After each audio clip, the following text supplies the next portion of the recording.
Cosmos High in the Sky for November. I'm Liz. I'm Mike. And that's all we got. That's all we got today. That's just us on this episode. So we will be talking about the stuff some things you can find in the sky, some stories, and latest astronomy news. And then stick around or come back if you're listening to this later to the hangover. Where we'll just shoot the shit. So of course, being Cosmos with Cosmos, what are you drinking today? I am calling it, I had a different name for it, but I'm calling it the Levine. This is in in memory of Keith Levine, one of the founding members of the Clash who passed away over the weekend. Right. He's the guitarist for the Clash, went on to become a founding member of PIL with Johnny Rotten of Sex Pistols fame. And so I have my Social Distortion shirt because my Circle Jerk shirt was a little dirty. So I could have worn 7 seconds, but I decided to go with Social Distortion. Mm-hmm. And in this, so your mom's going to like this drink. Yes. It has gin, lemon juice, raspberry liqueur. I'm leaving something out, but egg whites as well. So let me, gin, raspberry liqueur, lemon juice. Yeah, I think that might be about it. Okay, all right. And so, so it has this nice little frothy top. Mm-hmm. Dry vermouth. That was the other thing. Okay. I am also drinking the same exact thing, but I wanted to call my mind a gin and tuttle. The gin and tuttle. I just think that's the greatest name. And you'll get that a little bit later in the show with an astronomy event coming up, which my mom texted me about right before the show. Like, check this out. I'm like, I know.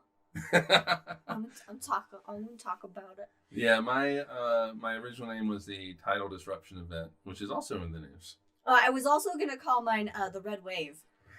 Yes, which never happened. Which goes down into my blue tummy. And if I had a blue drink, it was gonna be called the Blue Senate. Boom. Republicans. Anyway. All right. Anyway. So follow us on all the things at Drinking Cosmos on Twitter, Cosmos with Cosmos everywhere else, and follow. And you can listen to us on the Spotify's and any podcast platform, or just watch us on the YouTubes. Wherever you kids get your things. If you're also browsing on the interwebs, as nerdy older elder millennials say now, you can also find some cool artwork from one Katie Davison on Etsy, Wildixia, Wildixia. Check out a good buddy of ours in the Planetarium field, Ron. He wasn't in the Planetarium field, but he's a fantastic teacher, a fantastic educator.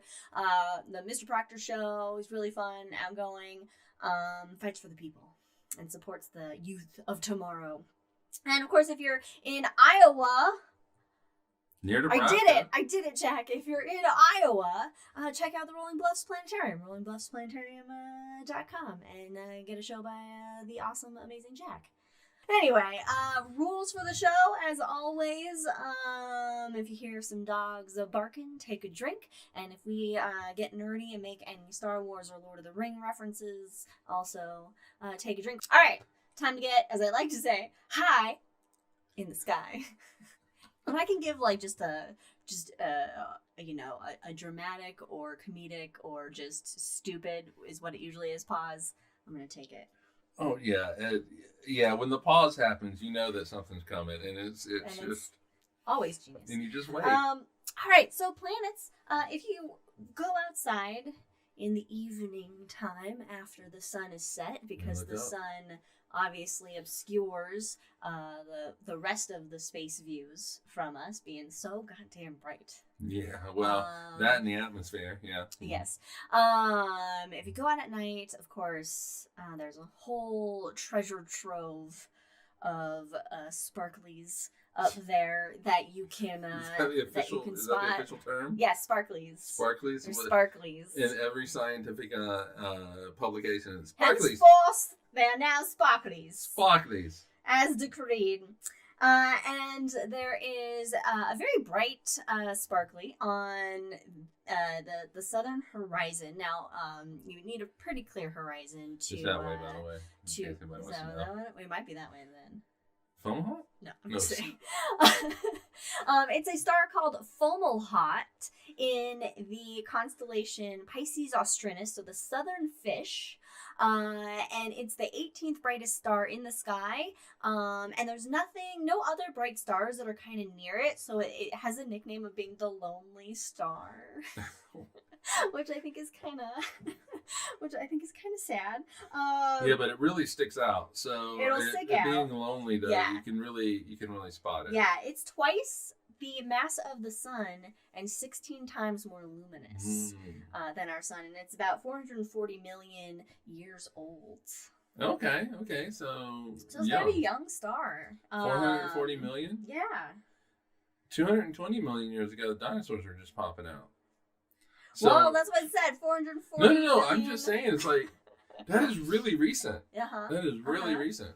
Yeah, so it's a younger star, and hanging out near it, the only other bright objects you're going to see are Jupiter and Saturn. They're kind of flanking it, I suppose. Jupiter's in the southeast in the early evening, and yellowish Saturn is to the south. So basically, on the southern horizon, you see three bright objects. They are a star, Fomalhaut, and Jupiter and Saturn. And to distinguish between them, Jupiter will be the brightest of the three, but also the planets don't twinkle like the sparklies. They don't sparkle. That's true. They don't sparkle. That is true. They don't. They shine. They shine. They don't They shine sparkle. with reflected sunlight, but they don't twinkle like stars do, and that's because of how our atmosphere interacts with that starlight. It bends it, and so you see this twinkling happening as the light is being bent through kind of a turbulent atmosphere. Yeah, you're seeing the turbulence in the atmosphere, and so the stars are, for us, they're basically just little points of light in the sky, but like the planets have little tiny discs, and so it's because they're just reflecting that light, they're not making that light. And so just because they're a little bit bigger, they're discs, then the atmosphere, turbulence in the atmosphere doesn't affect them as much. So you can find them hanging out southeast to the south, and that's all month long. There'll be Jupiter and Saturn, the two big guys in the sky. Two gassy big boys will be up for you to see. And also up all month long is the infamous God of War. Mars. I was gonna say Ares. I was gonna go Greek with it. Well, I mean, because then I was like, wait, what is it really? Yeah, but I took Jack out, puppy Jack, out the other morning, and the moon was right next to Mars. It was great.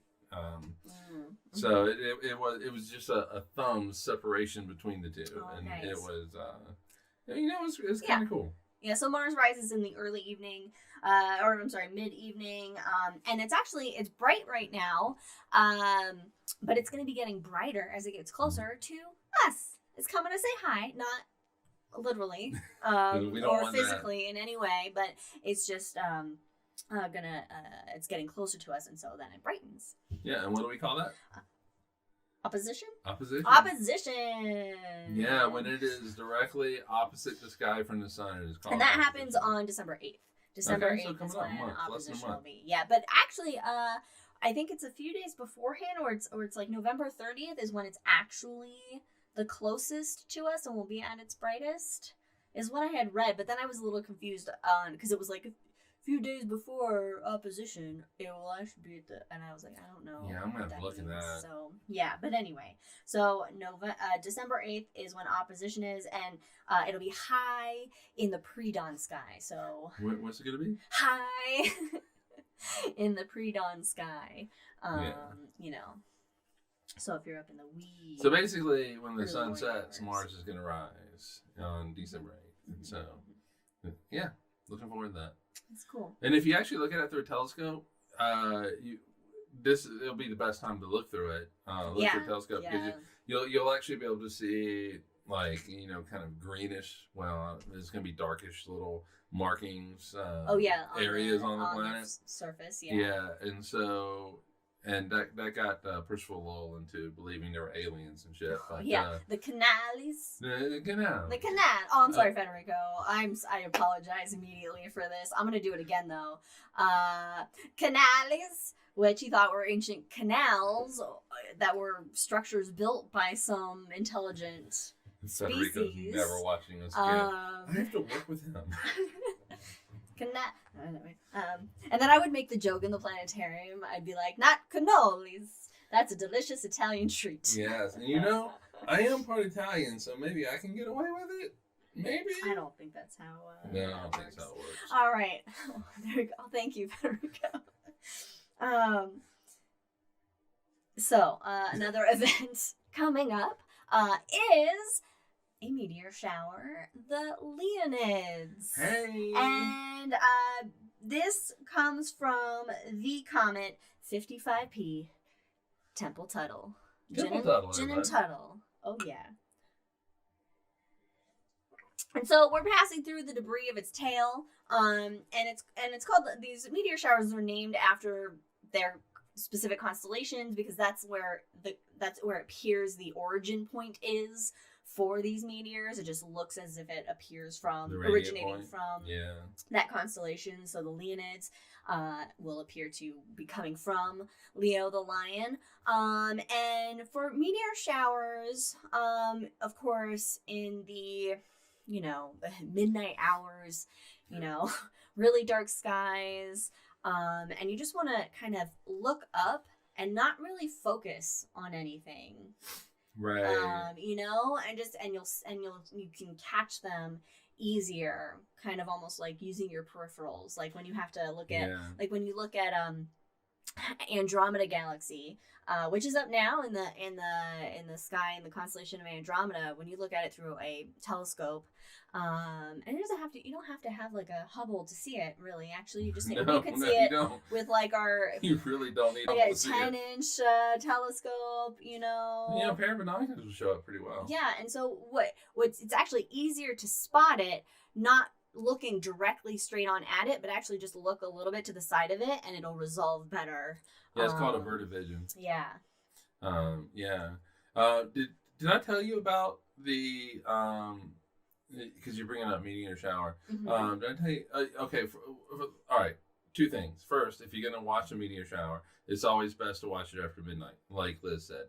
Yes. So basically, just get on the hood of your car, get some blankets, and look up. Don't light a fire. No, and what are the two? Perseids and the Geminids. So the Perseids are in the summertime, so that's in August. Geminids. That's a big one.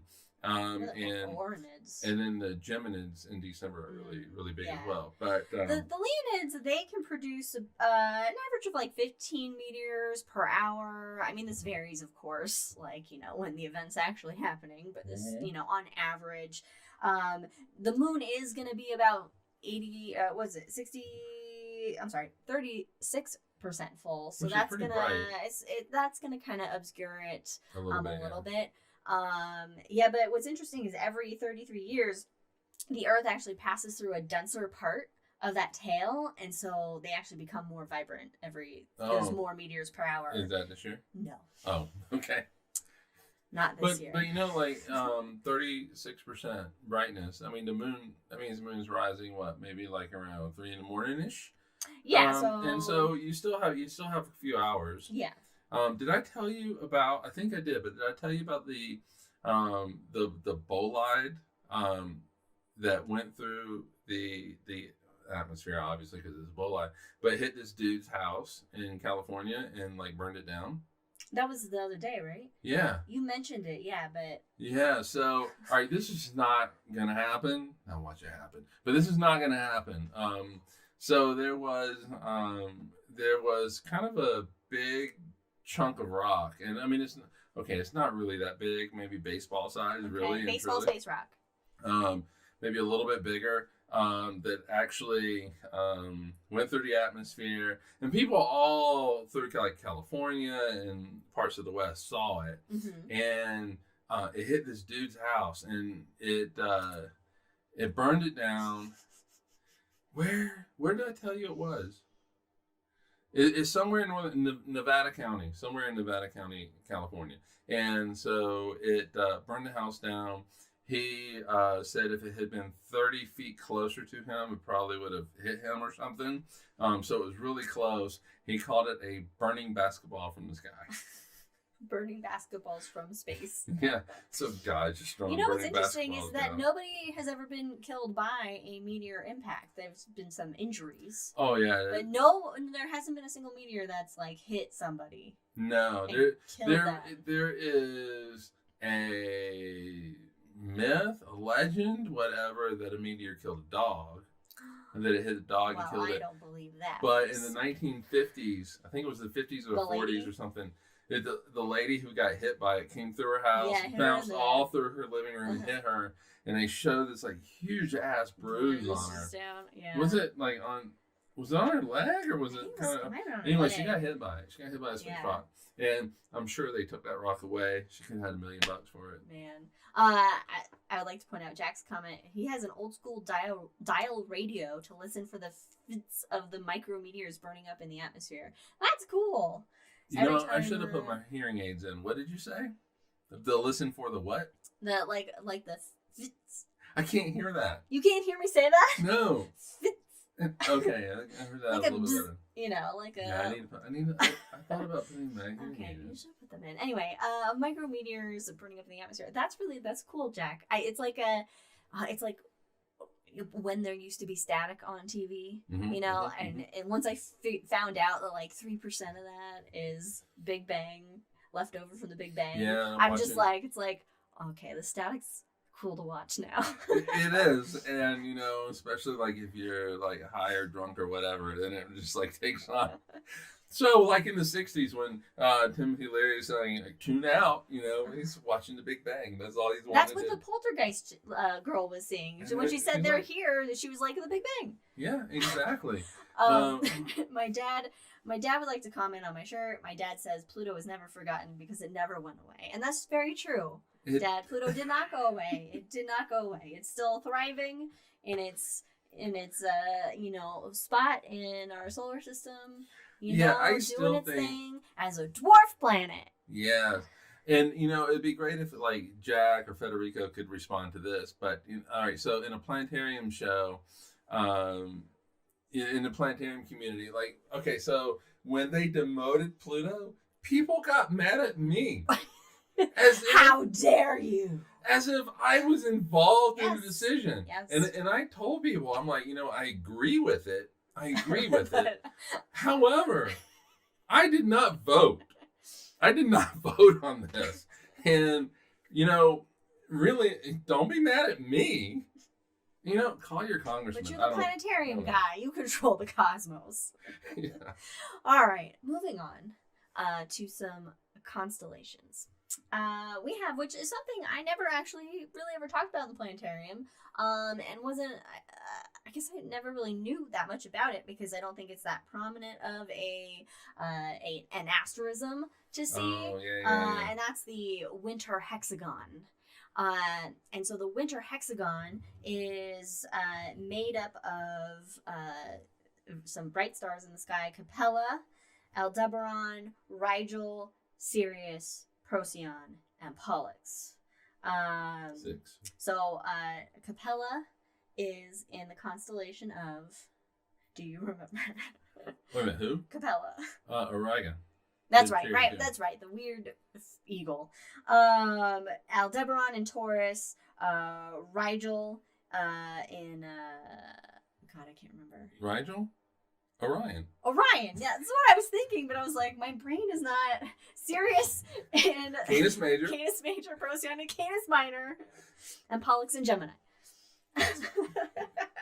And Betelgeuse. What is Betelgeuse in?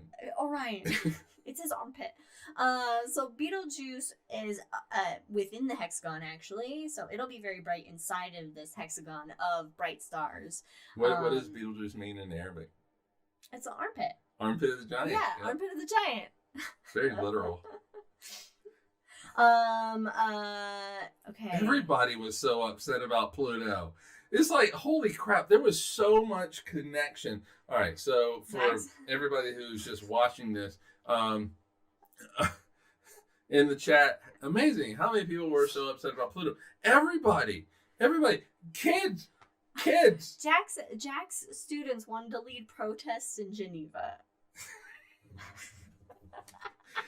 I mean, there is never. It is insane. I like Federico's answer was like, you don't have to learn as many names now. No, you just gotta remember 8. You just gotta go to nachos. You don't gotta make up whatever it is to get to pizza. Amazing Mom made nachos or whatever. I don't know what it is, but my very energetic mom just something to nachos. Served us nachos. Served us. Oh yeah, Uranus served us nachos. Yeah, like if Uranus were go away, the only people that would be upset would be middle schoolers. Oh God, I mean, no, we would all. I think we'd all be a little bit like, but I would be in the streets. We all laugh at Uranus jokes. We do. It doesn't matter. But we all. Okay. Anyway.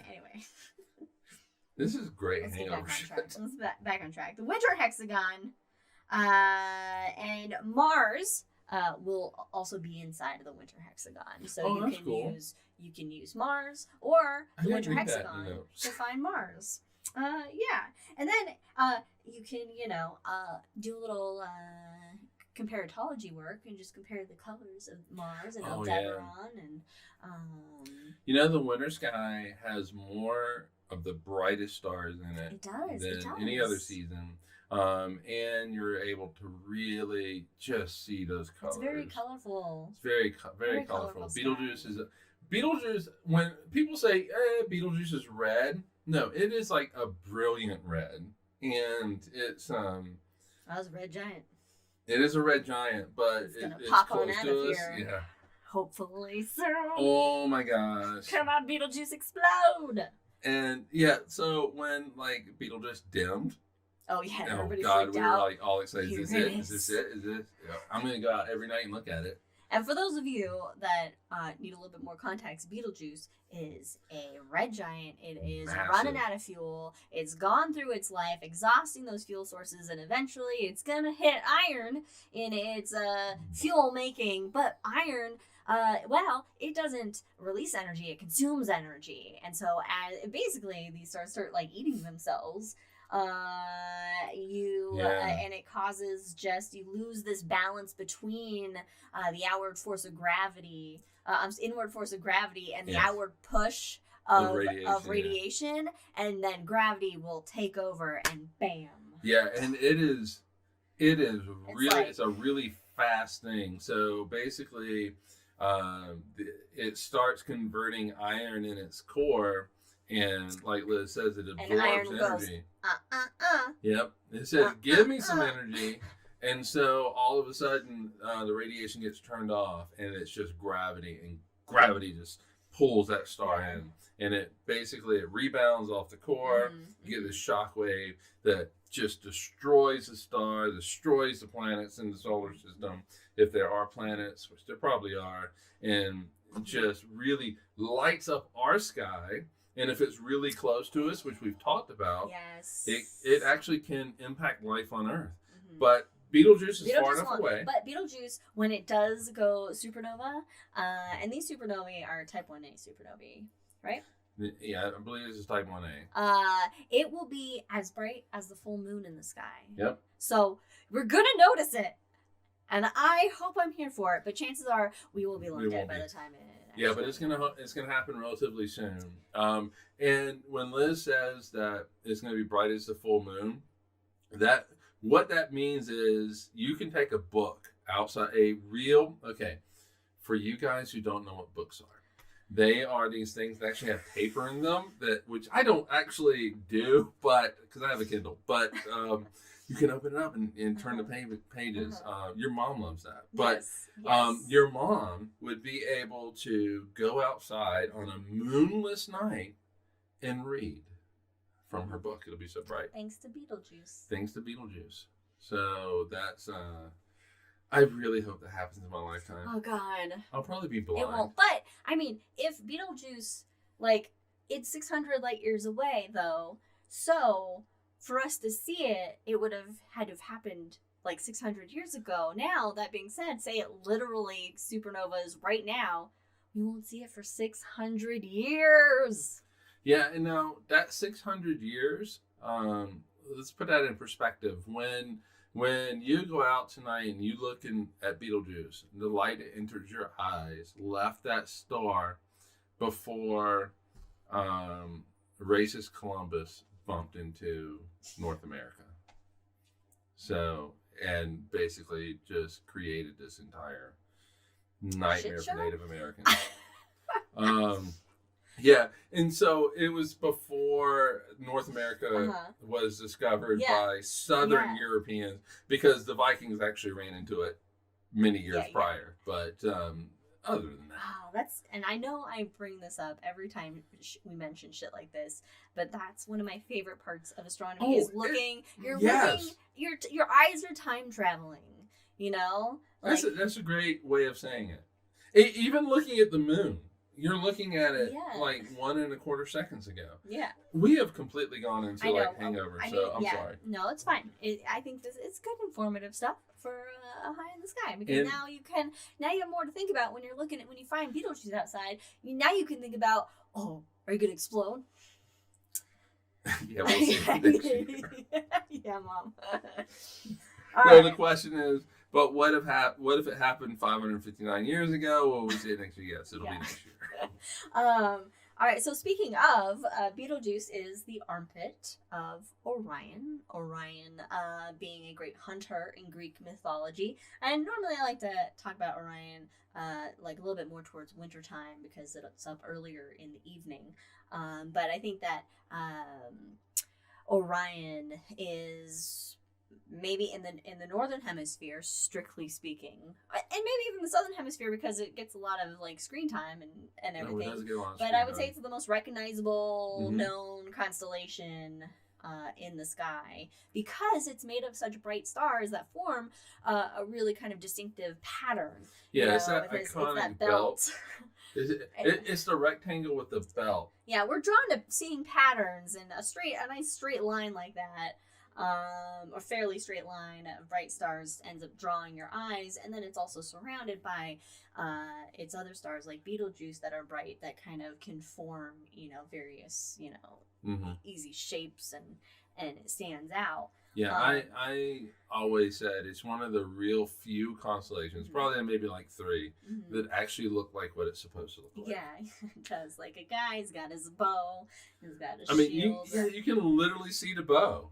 The shield. You can see the shield. He's holding the shield, but you can see. It can be either. I've heard it either or. Yeah, there's 50 billion and so he's got the shield or bow, whatever.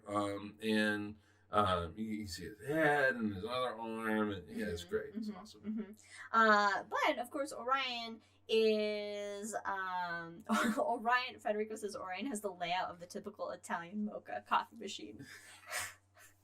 Well, we need to change it. That's the modern Orion. But no, all right, speaking of modern, there was a movement in the 80s or 90s by some dude in Kentucky. They wanted to rename all of the constellations, and Orion was going to be Moses. No.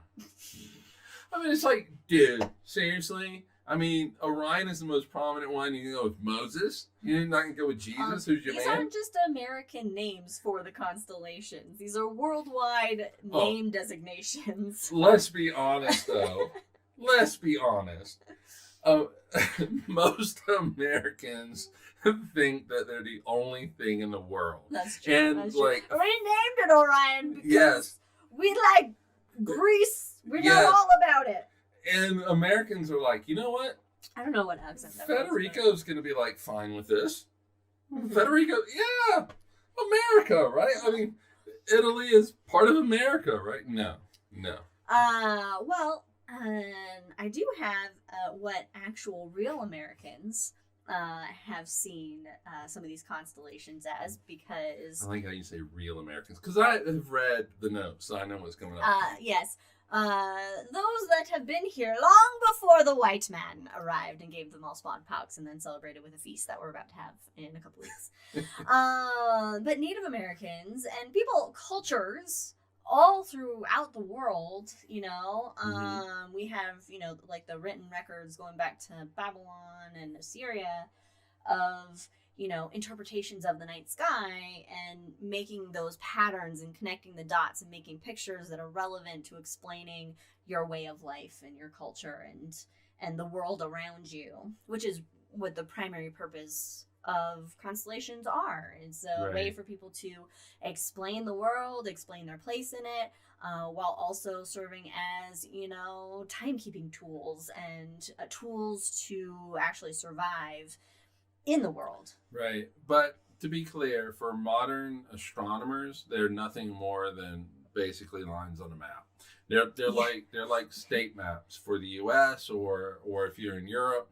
I mean, it doesn't matter because any country has like little states within it. And so basically they're like state maps for the US or country lines on a map. And that's really all they are. And the only significance they have is if Betelgeuse were to go boom, they would be like supernova in Orion. And that's it. Yeah. But throughout history and time, people have, made these stories because, I'd say we don't really need the stories now. We can use it as a map. No, But so we're going to highlight a couple of ways that Native Americans have seen the night sky. And so Orion was known by the Ojibwe people as Bibun Kionini. Well done. Well, I was fretting that when I saw it. And I was really I really hope I I'm sure my pronunciation is all wrong because look at me. But I think you did great. He's known as the Winter Maker. And this makes sense because Orion rises in the winter. And so you can tell when you start to see Orion, oh shit, winter is coming. But to be honest, when we were in Phoenix, we loved seeing it. Oh yeah, because we wanted the Winter Maker to come. Like spring is coming in December, yay! So it includes the familiar stars of the Orion that we know of now, but it actually the Winter Maker has outstretched arms, and so it also includes Procyon and Canis Minor, and Aldebaran and Taurus. So his arms reach out to those bright stars, and so the Winter Maker is said to be a skilled canoeist that ushers in the cold and winds that characterize the season. And I do love me some cold winds. Yeah. Not strong cold winds, but I do like some cold. I like for the cold to come in. Yes. You like it when the Winter Maker comes up. You're like, you know who doesn't like the cold? There's my man Bib right there. Puppy Jack does not like the cold. Like the cold, no. But by the Chinook tribe in the Pacific Northwest, it's actually seen as a canoe race. Oh, nice. And so the Orion's belt is a big canoe, and Orion's dagger so it's like a little bit under the belt, is the small canoe. And the race is to see who can be the first to catch a salmon in the Blue River, which is the Milky Way. Oh, that's cool. And the little canoe is winning the race, and the fish that they're trying to catch is the very bright star in the middle of the river, Sirius, the brightest star in Canis Major. Yeah, which, by the way, you can use the belt. The belt points to it.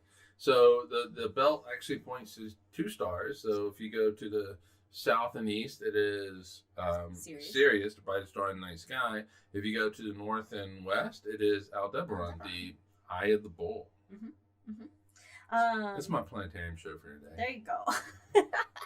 All right, so some other familiar constellations that are up, which we mentioned a couple of these last hangover, but it's Pegasus and Cygnus. So Pegasus, the winged horse, you can look for the great square of Pegasus, which makes up its body. That'll be high in the sky. And so Pegasus is known as Moose. Or Moose. And Cygnus is Ojibwe Jijak. or the crane. That is just so fucking well done. Yeah. From a, to be from a white guy who really has no idea how to pronounce those words. I don't know how it's. I'm just reading it phonetically, really. So Yeah, we're gonna get it. So the moose provides food, clothing, and shelter, and the crane inspires strength and determination. Okay. Now I find that funny though and interesting because the crane, which is Cygnus the swan for the Greeks, so another bird, and the story of Cygnus is that he jumped in a raging river to save his friend, which I would say also takes strength and determination. Yep. So it's interesting that those two stories kind of relate for that figure. Where the same shape is also seen. You know what explains that? Aliens. Aliens. It's always ancient aliens. So also Cygnus, to the Shoshone tribe in Wyoming and southern Idaho, they see a grizzly bear. Okay. All right, and the grizzly bear climbed up a tall mountain to go hunting in the sky, as grizzly bears do. As they do. And as he climbed, snow and ice clung to his fur and his feet and his legs. Which happens, like if you have like our Aussies that my parents have, they get little snow clusters stuck in their fur. And so crossing the sky, the ice crystals trailed behind him, forming the Milky Way. Hey, Isn't that pretty? It is. Like the Milky Way is just ice crystals falling off a bear's feet. But you bring up Aussies in that. Mm-hmm. Like I had to go to the store today, and there was a car that had a license plate that said Aussie Mom with all these pictures of these Aussies on it. And I was like, your mom's here. Your mom's here. She didn't let us know. My mom. All right. So moving to the northern part of the sky, let's turn around. You turn the sky around. Which is that way. It's that way for everybody. It's that way. You have the iconic asterisms of I was gonna burp. The iconic asterisms of the Big and Little Dippers being a part of Ursa Major, the Big Bear, and Ursa Minor, the Little Bear, respectively.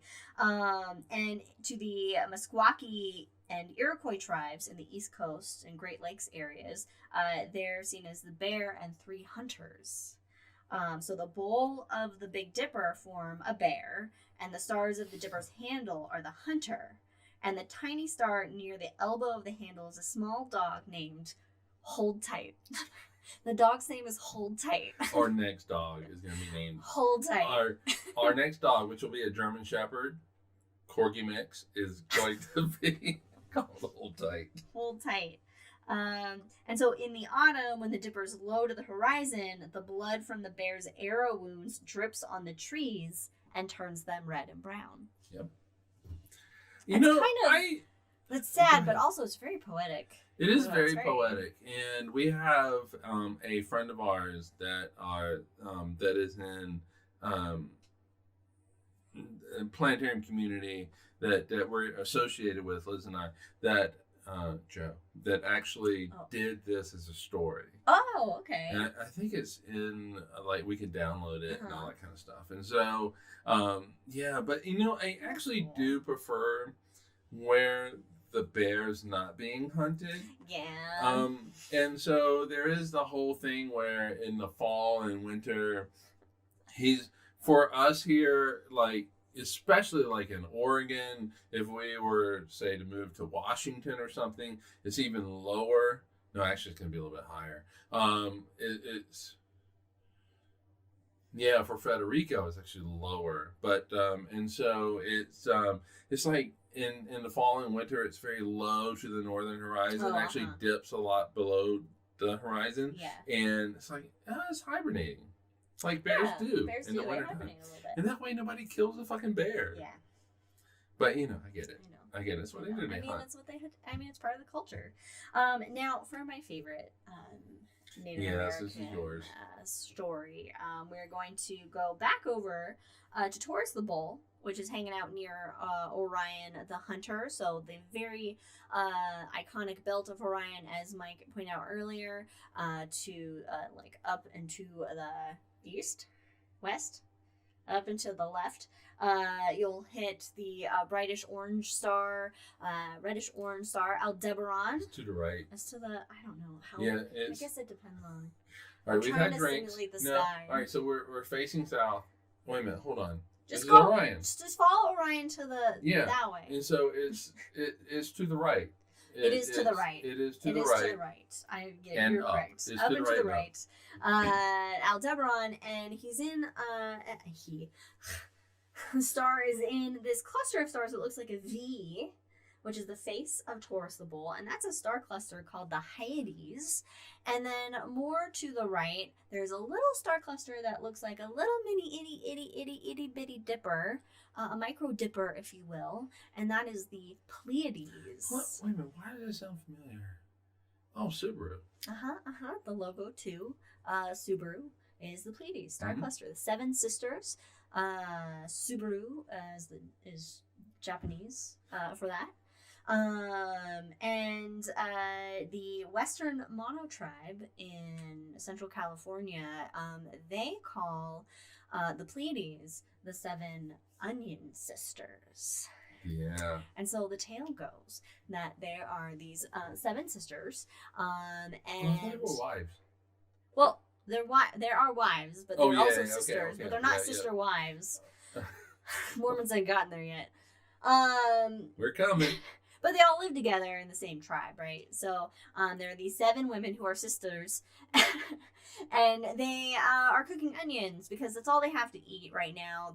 Their husbands, the men of the tribe, are out hunting for some substantial food, and so they're cooking away and eating all these onions while their husbands are gone. Well, a few days, weeks, whatever you want, later, the husbands come back, and their wives just smell like onions. Breath, it's coming out their pores. They just smell like onions. And so they do what they think is rational, which is they said, women, get out. They kicked them out of the hut. They were like, you got to sleep outside. Now, imagine being a woman who has just been waiting for food to be brought to you, and all you can eat is onions because there's no other sustenance, and then you get told to sleep outside. Your husband has the audacity to kick you out of the hut just because you smell like an onion? Meanwhile, there are whole regions of the U.S., like Texas, that happens today. Well, as you can imagine, they were not happy about it. So they were like, you know what, ladies? We don't need these men. And so they decided just to go up into the stars and live in the sky. Now, eventually, the husbands got lonely. And so they were like, well, I guess we fucked up. So they followed their wives into the sky, becoming the Hyades. Man, how did they get up in the sky? Oh, magic. No, they built a magic rope. Yeah, so you got half of it right. Oh, that's right. I forgot about the rope. I forgot about the rope part. Anyway, so now their husbands, the Hyades, are forever chasing after the wives guess to what? beg their forgiveness. They never get there. They never get there. They never catch them. They're never forgiven. Well, Anyway. they never get there. Yeah. The wives may have forgiven them, but they're like, the we're wives out. are like, no, we're good. So I just always thought that was a fun one. I always loved to tell that one. So much such an so, interesting. didn't we made a story of it, didn't we? Didn't we? No, I think we were thinking about it, but we didn't. I don't think we made an actual. Jack's like, they climbed us down the tower. All right, so that's the sky for now, for the upcoming few weeks or so. So go outside, check it out. Yeah, definitely check it out. If you have a telescope, definitely check out the planets. Mars now, because binoculars. it is moving. Yeah, binoculars. Although, how many people have binoculars these days? No, but you know what? I did used to tell people. So people would come up to me and ask me, "Hey, what is the best telescope to get?" And of course, I have opinions. At the time, Hubble. Well, that people can technically afford. Right. And first of all, I don't know, and will never ask anybody's economic status or anything like that. Telescopes are expensive. But the problem is that a lot of people they want to give their kids a telescope. Mm-hmm. And I love that idea, but I would tell the parents, to go set out. expectations of what they're gonna see with the Yes, and I was like, you know what? Just right now, what you need to do is because you're new to this, is because you're asking me this question. If you weren't new, you wouldn't ask me this question. Get a pair of binoculars. Sure, binoculars are not the steadiest thing in the world, but all I see is my eyelashes. But the worst thing that can happen is for a telescope that is bought end up like in the attic mothballed. Oh, right. Yeah, and because people they're trying to aim it towards Mars and they can't get it on Mars, or Mars moves out the way because it is a chain store bought telescope. You gotta have one that's tracking. Yeah. At the very least, you have to have First of all, and this is no slight to Target or Walmart, but please do not buy your telescopes from Target or Walmart or anything like that, that chain store, because the optics are not great. And you need to have a good light bucket.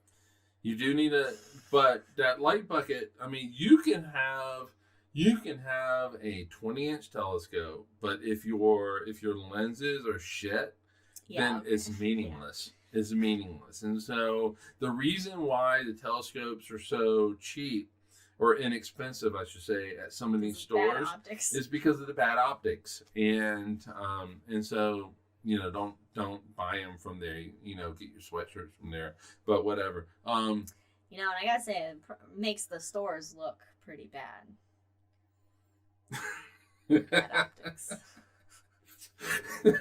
What I love is you do it, the pause, and then you explain what you did, which means it didn't work. I don't care. I was gonna throw that in there. And just in case you don't know, bad optics. But anyway, and so I would tell them, get binoculars, and you can learn where things are in the sky, and then you can really build up that interest. And go down to your local planetarium to see where things are. Also, go to your local observatory. A lot of cities have observatories or astronomy clubs that have star parties. Find a cool star party near you. Yeah, and the members of these astronomy clubs are just so excited to show you what they have in their telescope. And to be honest though, we did that, right? When we take out telescopes, we were so excited to show people through a telescope. And then invest in telescope, because you don't want to invest in the you don't want to invest in a shit telescope. Yeah. You do want it is an expensive investment. Because there are some good telescopes that, in all honesty, are going to cost you over $2,000, but U.S. dollars. But they track, so you can look at Jupiter in the telescope, Saturn through the telescope, step away, take a drink, because astronomy and alcohol are, they go well together. And then look through the telescope again. Saturn will still be there. It will not have moved off. And so it tracks with it. Superb optics. And I know Federico's colleague with the astronomy Federico shop. Can hire you in the telescope sales division. Actually, Federico, we might talk. So anyway. All right. Well, there you go. I mean, it's timely with the holidays coming up, Telescopes are a popular they really are popular for people, but you gotta get something that's you can see shit with. All right, on to astronomy news. Boom, boom, boom. I know I was gonna try and mimic like a news like sound, but then I was I don't know what one sounds like boop boop boop boop boop boop boop. Oh yeah, one of those. Like with the the Earth with the plane going around. The thing going around, and it's like rocket news. All right, First on the docket, I would say the obvious Artemis 1 launch. Artemis 1 threatened by Hurricane Nancy? Erica? Ian? I think it's Ian. Ian? I think it's Ian. I don't know. Will it happen is the question. It's still on the pad. And it's projected that they're going to launch a 2-hour launch window that opens at 1:04 a.m. Eastern on Wednesday, November 16th. Okay, for everybody in the podcast, that is 11:04 for us here in the mountains, and for Jack in Iowa, I believe here in Central. No, he's actually in Central, so it's 12:04 for him. It's 12:04. Okay. So 11:04 for us here in the mountains. It is 10:04 p.m. For Oregon, and let me do the math. 7:04 for Italy. 7:04 in the morning on the 16th. Oh, he's got the better end of the deal. He does have the better end of the deal. And the launch. Yep, 7 a.m. And the launch countdown will begin on 1:24 a.m. on Monday, November 14th. Okay, it's 90 minutes, right? I think it's 90 minutes. The window is 90 minutes. Yeah, but I don't know why the countdown starts on Monday, but the launch isn't until Wednesday. Oh, but they do 800 hours of a countdown. Okay, all right, I get it. Brandon says that I can hear you, but hey, but he can't hear us. He can't hear us. He says he can't hear us. Next is a little. I was gonna say little known mission. I don't know how little known it is. But it's the Psyche mission to the asteroid Psyche. What? This is an AS. They named it as the same thing. That's like wearing the band's T-shirt to the band's concert. Wait a minute, what? You don't like wearing the band's. Oh yeah. The band's.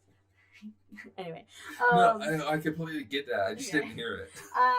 It's gonna study this asteroid. This is actually an ASU project, Arizona State University project.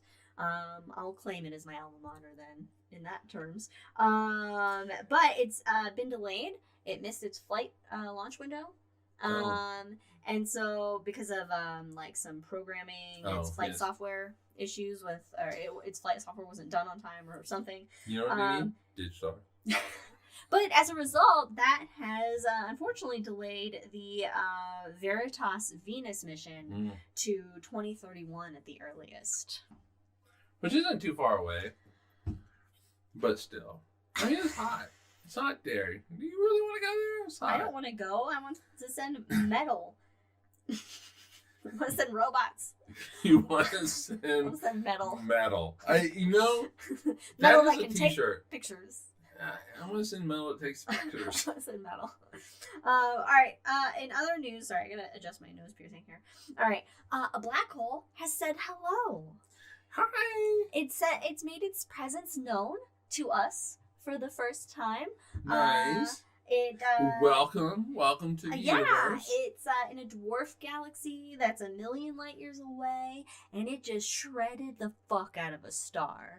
And in doing so, that high energy, that flare of radiation was observed, and so it's known as a tidal disruption event. Yeah. A TDE.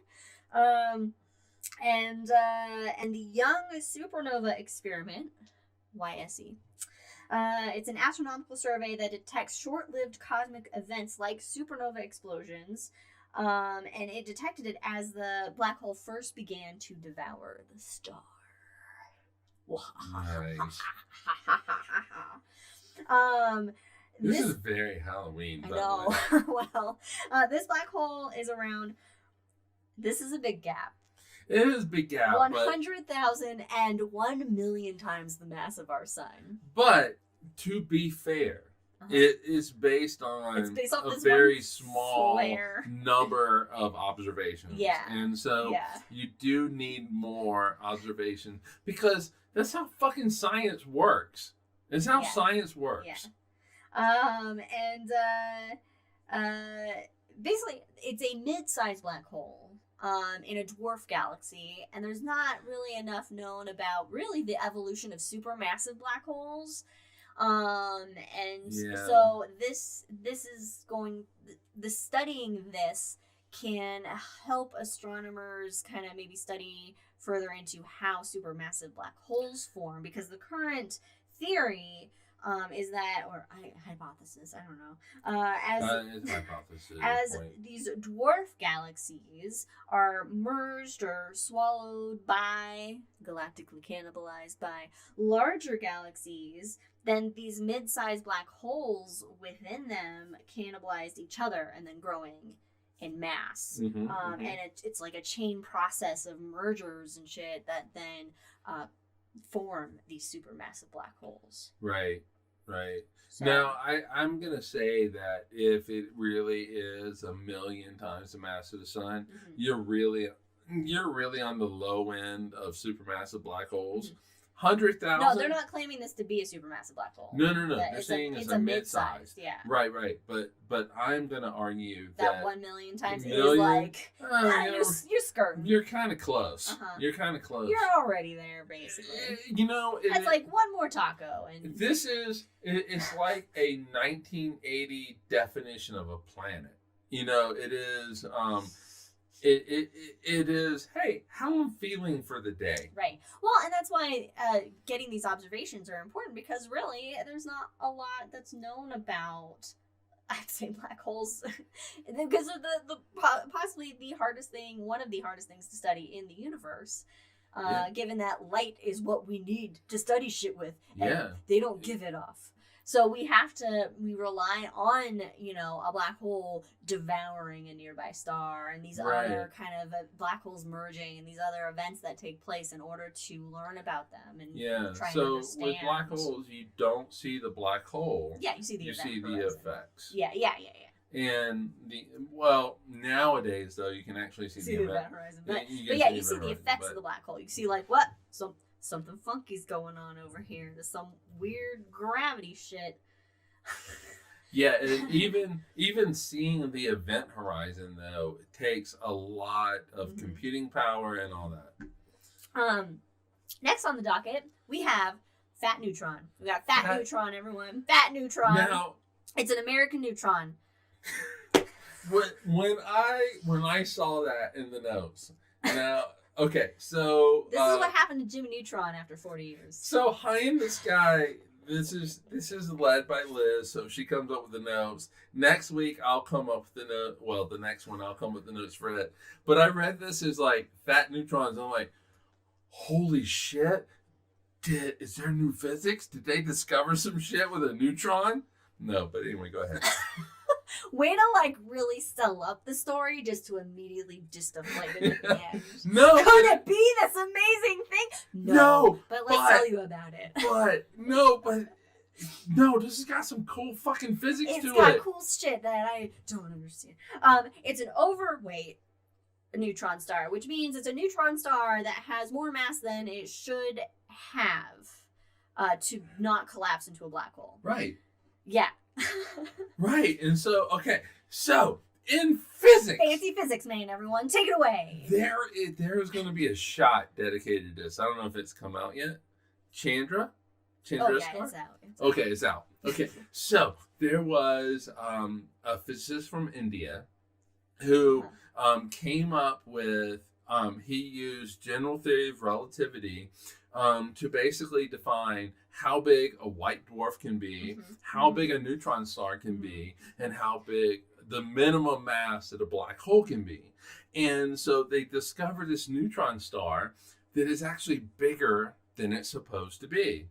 So, an overweight neutron star. Now, it did eventually become a black hole.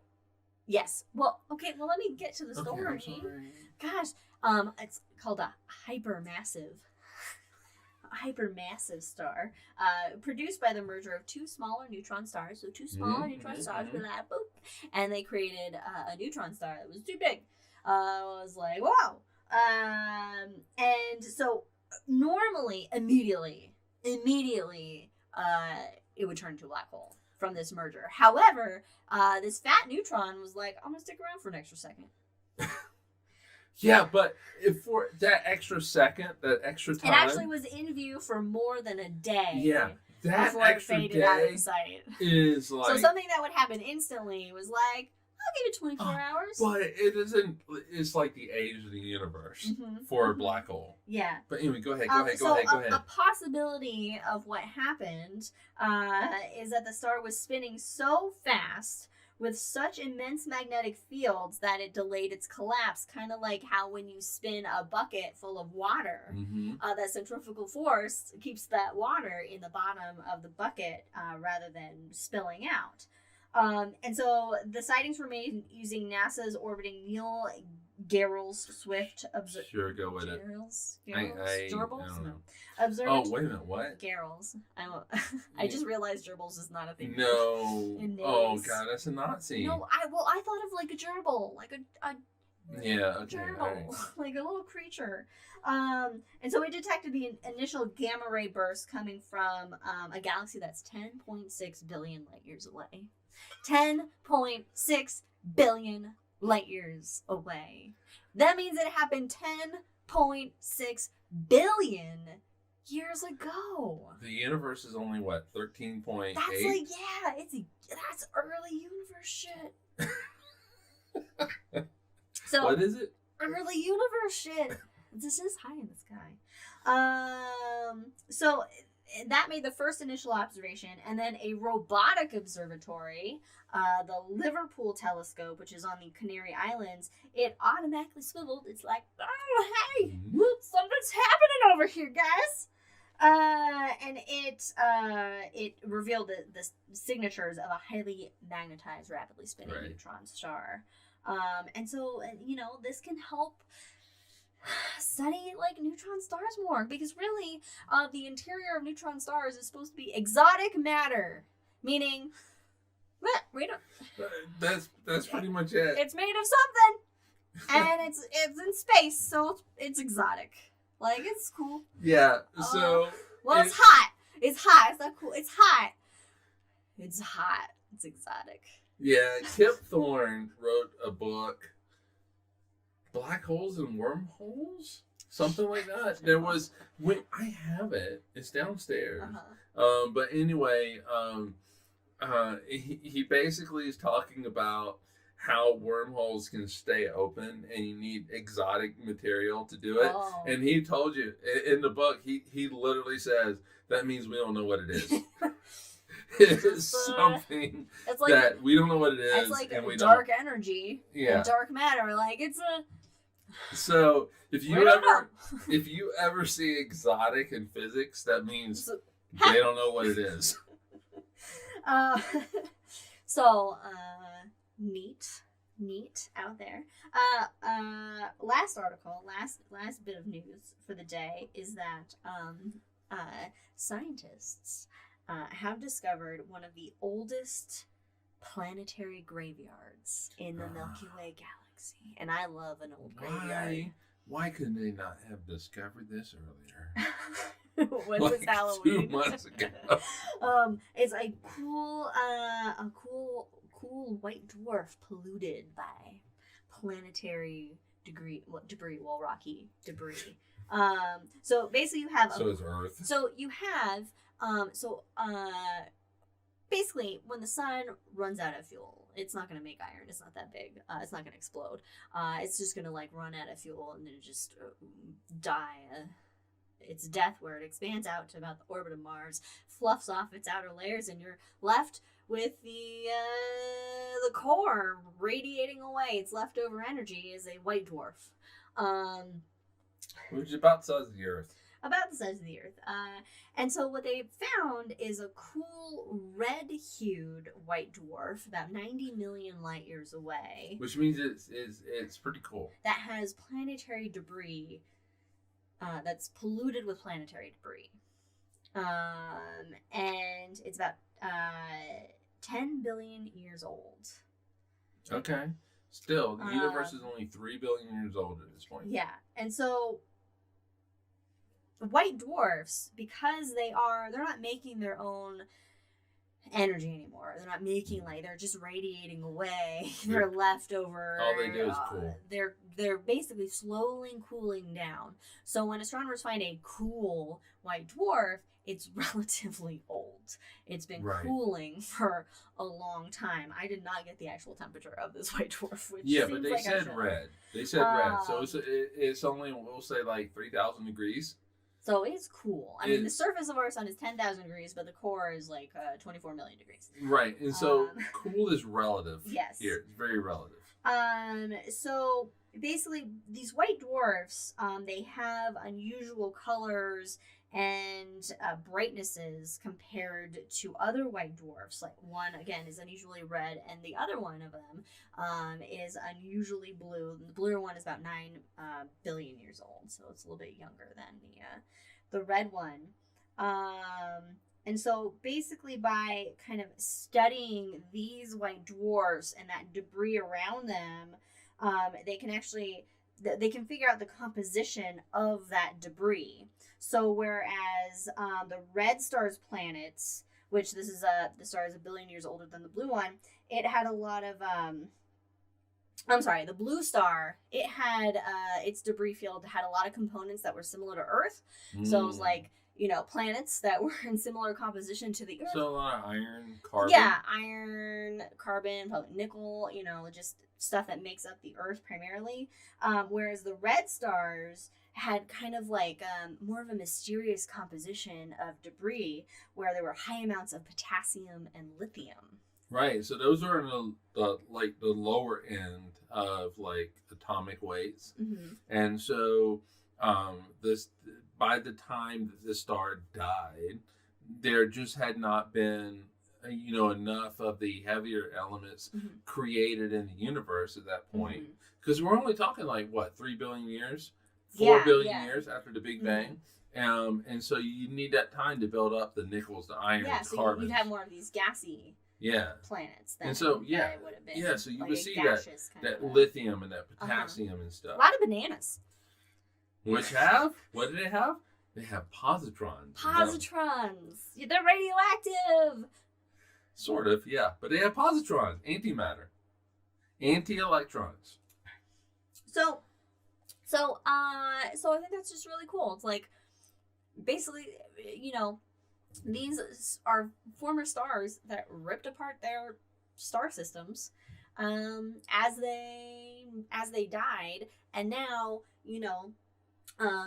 billions of years later we can look at them and go, hey, that one had some planets that were similar to, that was made up of the same stuff as like our planet, and that one that's got some weird shit.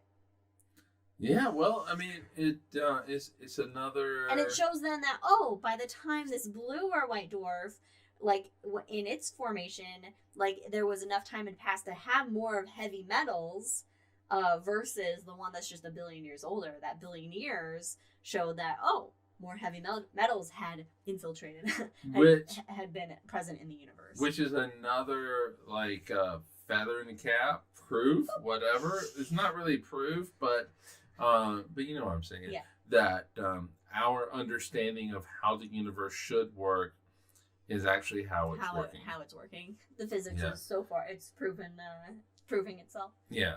And so, of course, the best thing is to find something that disproves. Yes. Because that means new physics. And I really want new physics. I know. Well, there's new physics to be had. Mm-hmm. Because I feel like there's going to pretty much be new physics to be had for a while.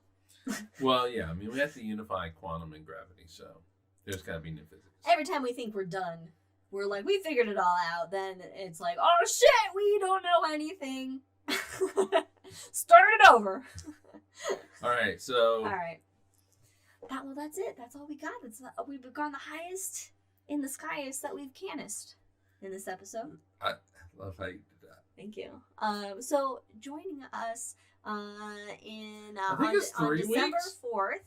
December 4th, we adjusted this episode up a week because we were going to be out of town. Is it the 4th or the 11th? It is December 4th. Okay, we will be having Apollo 17 is the episode. And then possibly the Sunday right after that, we will do December's High in the Sky to compensate for the next holiday that is coming up after this current American holiday. And we are going to take Christmas off. That is a worldwide. So Federico is going to be... It's family time. It's going to be celebrating that as well. Yes. But anyway, so all right. So it's going to be the 4th and the 11th, and then we'll take the 25th off. Yeah. And then whatever after that. So we're shooting. We're like going by the seat of our pants here. That's how we roll here on Cosmos. But follow us on all the things at Drinking Cosmos on Twitter and Cosmos with Cosmos everywhere else. You can listen to us on Spotify, Anchor.fm, and other podcast platforms, or you can watch us and our shenanigans on YouTube. And yeah, otherwise, if you're with us now, stick around for the hangover. Thanks for joining us. See you in a bit.